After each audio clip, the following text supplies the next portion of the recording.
Students, in this video, I am going to discuss piecewise cubic interpolation using Hermite type data. Here we will not discuss about the linear and quadratic.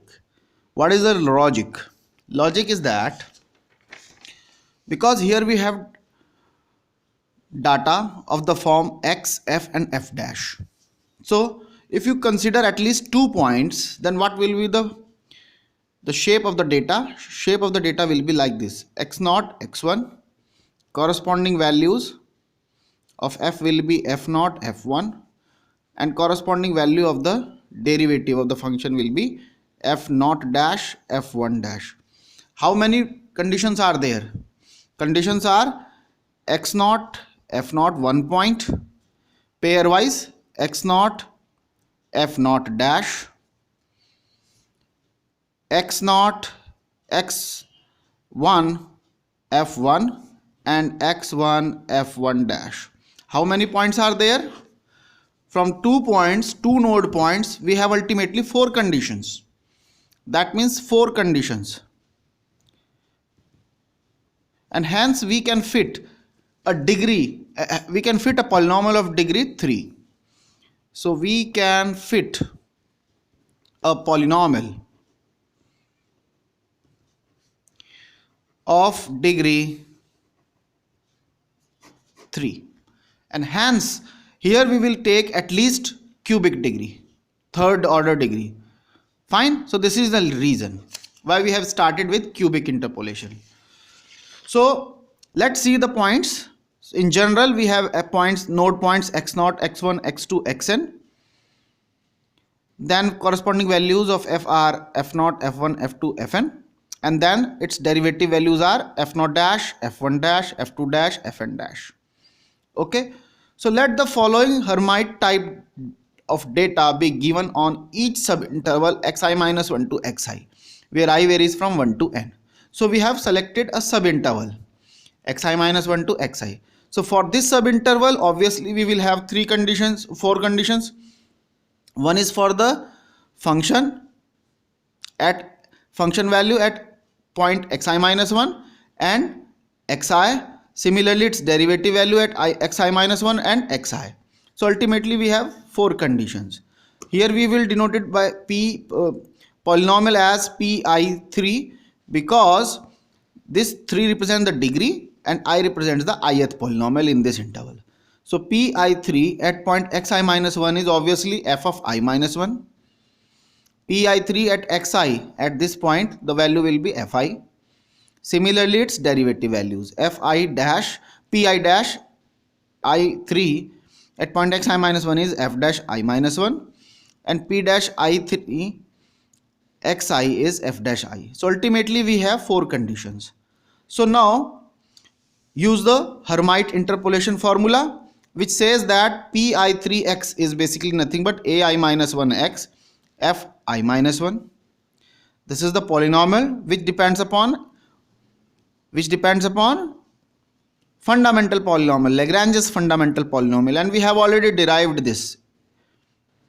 Then multiply by the functional value plus aix fi. So here is a and here is a, because a is related with the functional values at point xi minus 1 and xi. Similarly, b is related with the derivative values. So bi minus 1x f dash I minus 1 plus bix f dash I. What is ai? Ai is basically, we have already developed the formula which says that ai minus 1x. What is the formula? If you remember, formula is this. If you remember the formula, we have already derived this formula.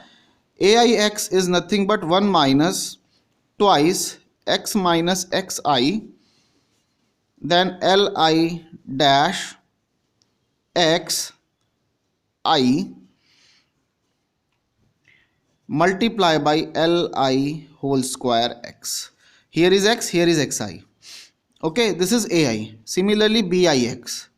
What is bix? Bix is x minus xi li whole square x. Here lix is basically the fundamental polynomial. And what is lix? Lix is x minus x naught x minus x1, then x minus xi minus 1, then x minus xi plus 1, and x minus xi divided by this. Okay, so here is this. This is the general formula. But if you remember, this is the general formula, this is the general formula. But in our case, we have only two node points. So that's why what will be the LIX. Since we have only two node points, one is x0 and another one is xi. Similarly, in this interval, we have this data xi minus 1 and xi. Because we are discussing the piecewiseness, I am not discussing this. This will take in the complete range. However, we are not interested in complete range.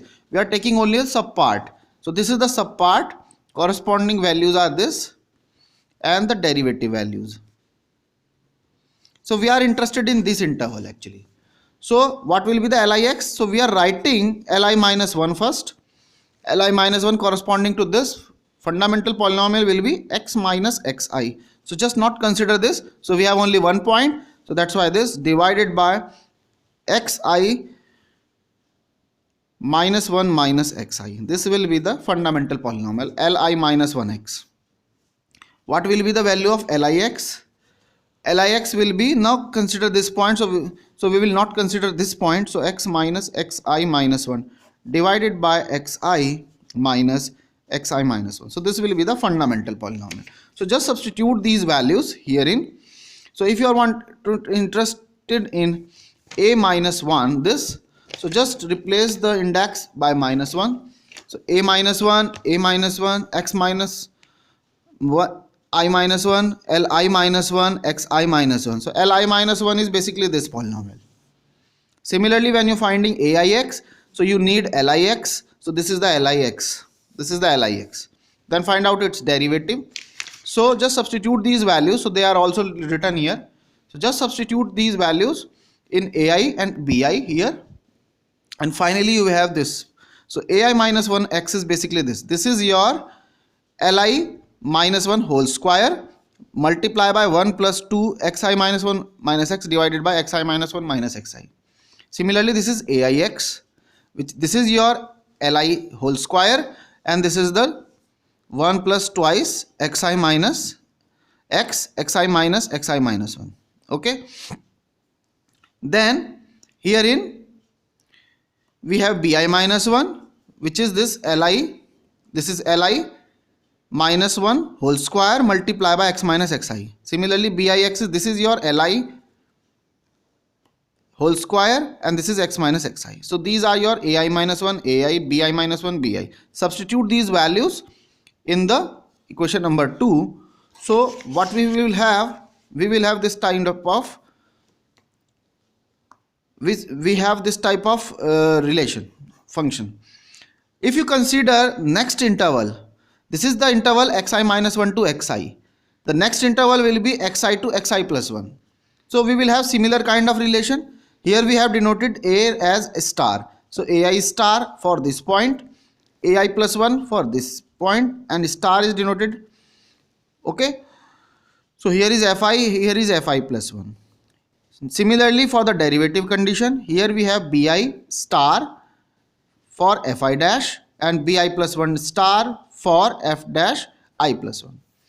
Okay. Then similarly, just like this, ai star x will be nothing but ai star is, so this is your li star multiply by this linear polynomial. Similarly, ai plus 1 star, this is, so this is your li plus 1 whole square and multiply by the linear polynomial. Similarly, bi star x, bi star I plus 1x. Okay, substitute these values in this equation, and when you join these two, so you will have the required formula. Okay, so I hope you understand now. So when you join this, you will get the required result. So let's see the example. Example is this: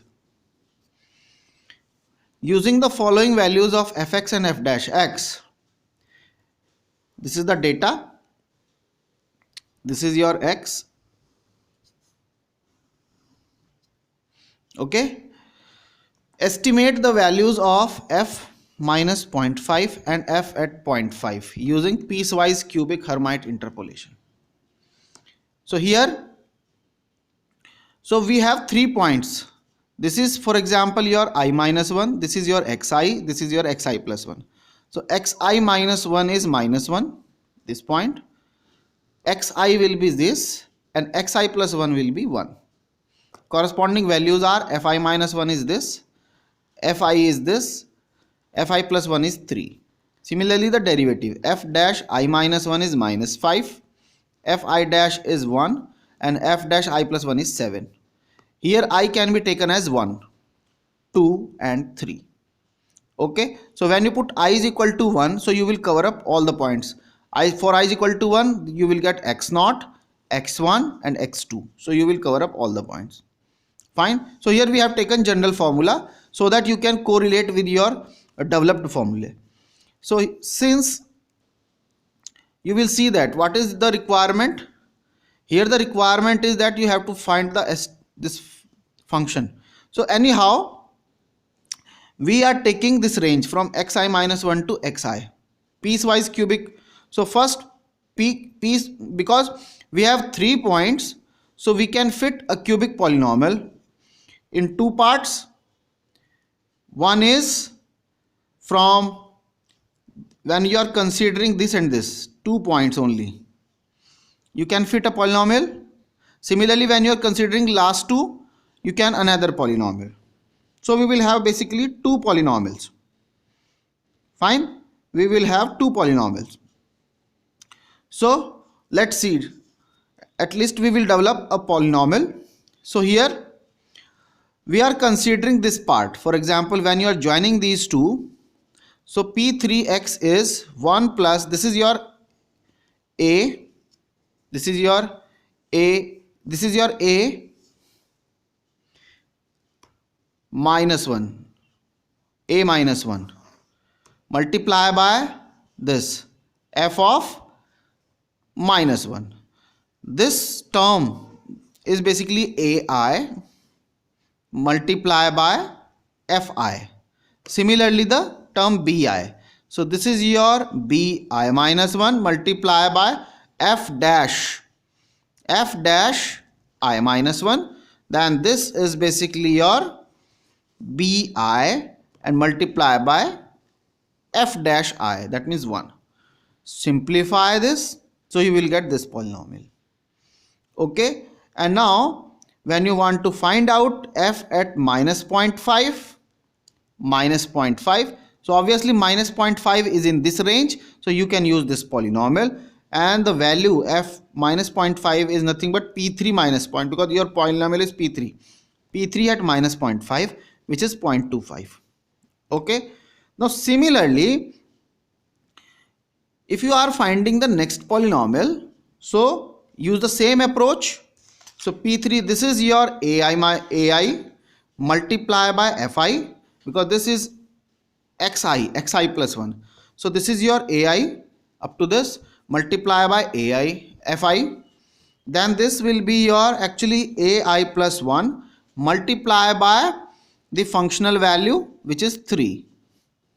Then this is your bi minus bi multiply by this derivative value, and then bi, this is bi plus 1 multiply by this derivative value 7. Simplify this, so we get 4x cube minus 3x square plus x plus 1 minus 3x square plus x plus 1. So now estimate the value this. So f at 0.5, which is approximately p3 at 0.5, this p3, so this is 1.25. okay, so this, so you may call it as p3 1, so 1 3 2 3. So here we have used 1 3, here we have used 2 3. okay, so this is Hermite interpolation, piecewise Hermite interpolation. Now next topic is basically spline. So here we will discuss only the definition. In the next video we will discuss about the the types of the spline: quadratic spline, cubic spline, etc. So what is the first, what is spline? Spline interpolation. So again we have this type of interval x0, x1, x2, xn, and we want to fit basically a polynomial. So here the given interval AB is subdivided into n subintervals x0, x1, x1, x2, xn minus 1, xn, where A is equal to x0 is less than x1 is less than x2 is less than xn is equal to B. The node points x1, x2, xn minus 1 are called the internal nodes. These nodes internal, and these two x0 and xn, they are basically the terminal nodes or AND nodes. Okay, so they x1 to xn minus 1, they are internal nodes. However, x0 and xn, they are terminal nodes. So now a spline function of degree n with nodes xi, where I is from 0 to n, entire node points, is a function f of x satisfying the properties: number 1, f at xi is f of xi. That means satisfy the interpolating condition, just like in interpolation Lagrange's Newton divided we have used. So this condition is inspired by the interpolating condition. F at xi is equal to small f of xi. This is capital F, this is capital F, this is a small f. This is your actual function, this is the interpolated or interpolated function. Okay. Now second condition is that on each subinterval xi minus 1 to xi, where I varies from 1 to n, f of x is a polynomial of degree n. So in each subinterval basically we have a polynomial of degree n. Fine. However, in interpolation you have seen in each subinterval we have a polynomial, either linear, quadratic, cubic. But here the degree of the polynomial in each subinterval itself is n. This is another difference. Third difference is that f of x and its first n minus 1 derivatives are continuous on AB. Okay. So continuity of function and its n minus 1th derivatives, they are also involved in spline. So basically first condition is inspired from the interpolation. Second condition says that in each subinterval we have a polynomial of degree n, and third condition says that fx and its first n minus 1 derivatives are continuous on the interval, open interval AB. So so what is the difference basically, if you understand?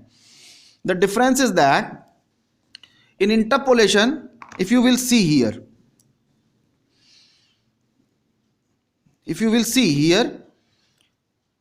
suppose this is a polynomial, a pan. This pan is basically representing a linear polynomial. This is another linear polynomial. So in interpolation basically we are joining these two like this. Okay, so there is a weld, there is a joint, there is a hinge here. Okay, so they are joined like this. But as far as the spline is concerned, spline is like a band. Here we have band here. So there is no actually joint. Their continuity is maintained. Just like a refill, when you refill, जब आप अपने refill को band करते हैं, then finally you are getting a continuous structure.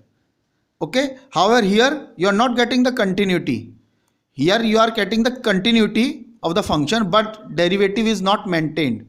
Differentiability is not maintained, because at this point we have two different derivatives. That's why differentiability is not maintained here. But in spline, continuity as well as differentiability both are maintained at this point. That's why this is the difference between interpolation and spline.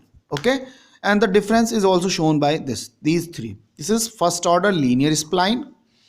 Okay, so here there is no joint, there is a continuity like this. There is a continuity. So there is a continuity. Here second order quadratic spline. So this is like little bit slightly complex, and this is the cubic spline, third order spline. Okay, So this is the difference. So I think you understand the difference. Now in the next class we will discuss about the quadratic spline. Thank you.